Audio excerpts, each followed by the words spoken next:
Bismillahirrahmanirrahim. Muhrim လို့ခေါ်တဲ့ ihram ဝတ်ဆင်ထားတဲ့သူအတွက်ရှောင်ကျဉ်ရမယ့်အချက်တွေနံပါတ်1အမျိုးသားများကဥကောင်းတဲ့မျက်နှာကိုဖုံးအုပ်လို့မရဘူးအမျိုးသမီးတွေကတော့ဥကောင်းကိုပဝါနဲ့စီထားရနီကာဘ်လို့ခေါ်တဲ့မျက်နှာဖုံးကိုလည်းမျက်နှာအပေါ်မှာမထိစေပဲထည့်ထားရမယ်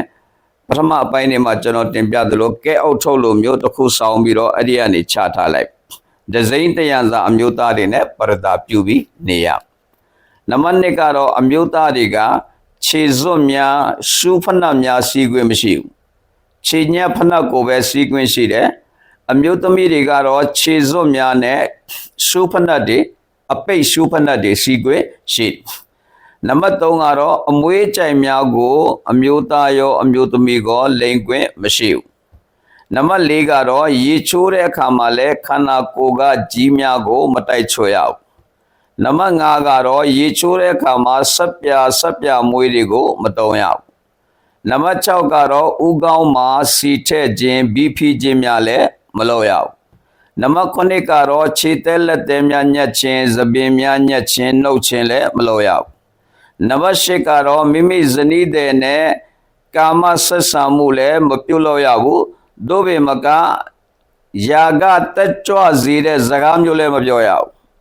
နံပါတ်9ကတော့အမဲလိုက်ခြင်းများကိုမပြုလုပ်ရဘူးအမဲကောင်ကိုညွန်ပြခြင်းလည်းမလုပ်ရဘူးဒါပေမဲ့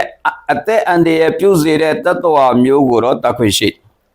နံပါတ်10ကတော့ခိုက်ရန်ဖြစ်ပွားခြင်းမတော်တရောစကားများပြောဆိုခြင်းလုံးဝမပြုလုပ်ရဘူး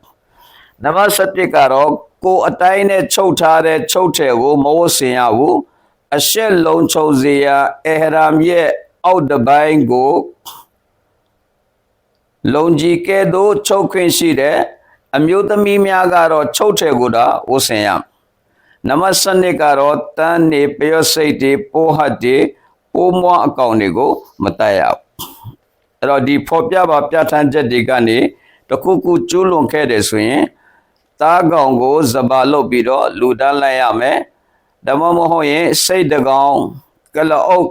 နွားတို့ရဲ့ခုနှစ်ပုံတပုံဒန်ဆောင်လူတန်းလိုက်ရမှာဖြစ်ပါတယ်